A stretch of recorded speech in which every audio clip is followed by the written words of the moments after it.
영상 내용이 좋으셨다면 구독과 좋아요. 알림 설정까지 눌러주세요. 눌러주세요. 안녕하세요. 박병건의 사이다 법률 상담. 계약을 했는데요. A랑 B가 앉아서 분명히 인사를 하고 계약합시다 했어요. 네. 근데 나중에 Two 이 days 사람이 later. 난 당신과 계약한 게 아니에요. 이런 일이 벌어졌다는 거예요. 네. 분명히 얼굴 보고 했는데 네. 이런 경우가 발생할 수 있는 건가요? 네. 제가 최근에 맡았던 사건도 딱 이런 사건이었는데 어떤 이 사건에 빗대어서 한번 말씀을 드려볼게요. 자, A하고 B는 개인입니다. 개인 대 개인이 만나서 어떤 거래에 관한 계약을 체결했어요. 근데 B가 이제 A가 발주자예요. 발주자가 이제 돈을 송금하고 여기로부터 물품을 공급받는 계약을 체결한 건데 A가 이제 돈을 송금해야 되잖아요. 네. 근데 B가 송금 받을 때 C의 계좌로 받은 겁니다. 그게 가능해요? 근데 저 사람은 왜 C의 계좌를 줬는데 네. 거기에 그렇게 당당하게 입금을 한 걸까요? 근데 그런 경우는 현실에서 많이 발생합니다. 아, 정말요? 그러니까 자, A하고 B가 계약 체결했는데 B가 이제 돈을 받을 때 A한테 요청을 하는 거예요. 지금 내 계좌는 쓸 수가 없으니까 여기 C 계좌로 넣어주세요. 그런 경우가 되게 있어요. 아닐 것 같은데 발생을 하는 거예요. 예, 많이 발생합니다. 자, 그럼 A는 뭐 이게 나중에 문제될 거라고는 전혀 예상 못 하거든요. 네, 저도 지금도. 네. B가 그냥 지정하니까 네. A는 C 계좌로 송금을 하는 거죠. 네. 자, 그런데 이제 이게 나중에 가서 계약 당사자가 A하고 B였냐, A하고 C였냐, 누구인가? 이렇게 문제되는 경우. 그렇군요. 네. 그럼 제가 맡은 사건도 딱 그 케이스였습니다. 그럼 여기에서 이제 발생할 수 있는 문제를 뭔가 증거 또는 해결할 수 있는 방안을 찾자면 계약서를 따져봐야 되는 거 아니에요? 그렇죠. 이번 사건의 계약서는 없었습니다. 아하, 그게 없으니까 진짜 문제가 됩니다. 문제였었군요. 네. 경우를 나눠서 생각하시면 됩니다. 네. A하고 B가 계약 체결할 때 계약서가 있으면 사실 아무런 문제가 되지 않아요. 계약서에 표시된 당사자가 계약 당사자가 되는 거고요. 네. 그냥 C 계좌로 송금된 건 B가 A로부터 받을 돈을 이 계좌로 받은 것일 뿐이다. 이렇게 하면 정리가 그냥 깔끔해요. 명료하네요. 그렇죠. 네네. 근데 우리 케이스에서도 그랬지만 계약서가 없으면 문제가 됩니다. 네. 그럼 계약서가 없으면 아까 말씀드린 대로 A하고 B하고 계약 체결한 거냐 아니면 A하고 C하고 한 거냐 그렇죠. 서로 주장이 다를 수 있거든요. 네.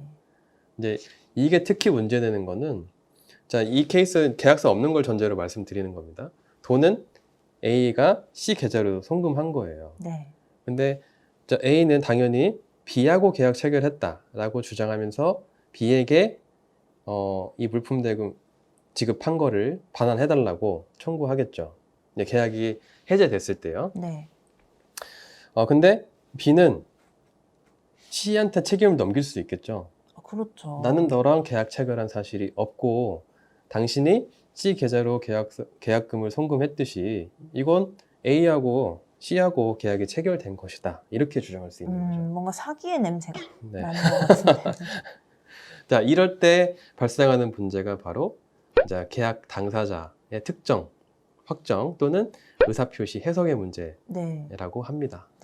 그럼 이런 경우에는 어떻게 계약 당사자를 확정할 수 있을까요? 네.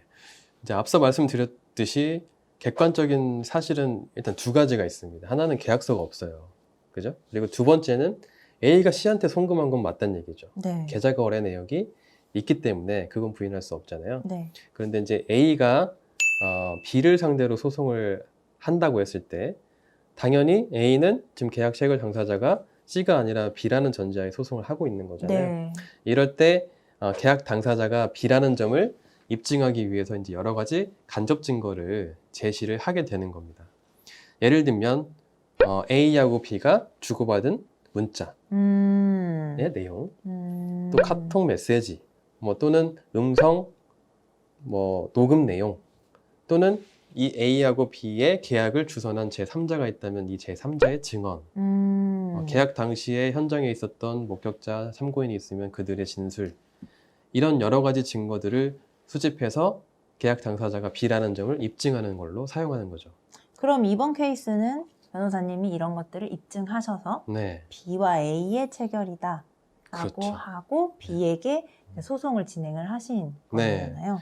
이제 저는 그 A를 대리해서 B를 피고로 해서 소송을 제기했고 이제 승소를 했던 사안인데 방금 말씀드린 그 소송 과정에서 그런 간접적인 증거들을 여러 가지 수집해서 제출하고 변론을 충실히 해서 결국은 이제 C가 아니라 계약 당사자는 B다. B는 계약 해지에 따른 매매대금을 반환할 책임이 있다. 이런 판결을 받았던 겁니다. 이렇게 듣고 보니까 계약을 할 때 뭔가 꼼꼼히 따져봐야 될 사항들이 굉장히 많은 것 같아요. 네. 어떤 것들이 있을까요?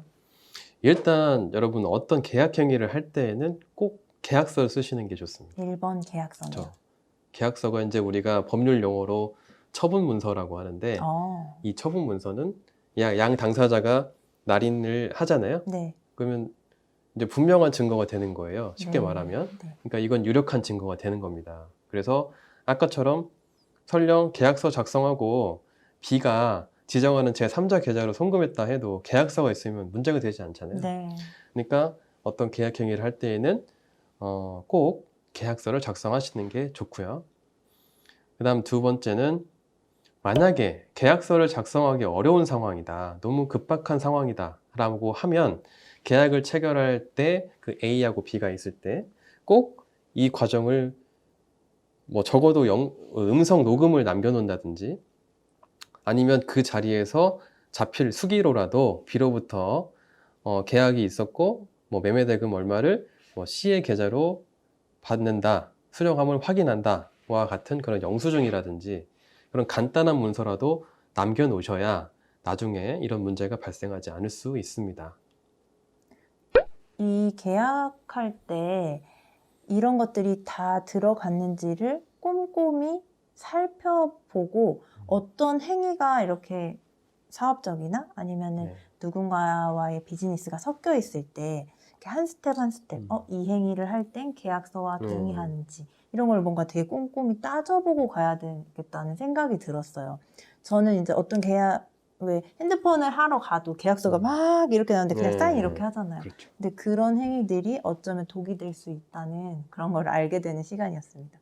네, 그러니까 계약서 작성 정말 중요한데 사실 여러분 부동산 매매 계약, 뭐 통신 이용 계약 이런 거 하시면 약관 같은 거 세부 조항들 잘 안 읽어보고 네, 그냥 사인하는 경우도 맞아요. 많고 또는 아니면 그냥 완전 개인 간의 거래라든지 이런 경우에 상대방을 너무 믿은 나머지 계약서도 없이 덜컥 구두로 계약하고 돈은 아까 제3자 계좌로 가버리고 뭐 아무 영수증도 없고 이런 경우도 많이 발생합니다. 그러니까 이런 계약을 하실 때는 좀 신중하고 꼼꼼하게 하시고 필요한 경우에는 계약을 급박하게 하지 마시고 주변에 또는 법률 전문가의 자문을 받아서 해보시기를 추천드리겠습니다.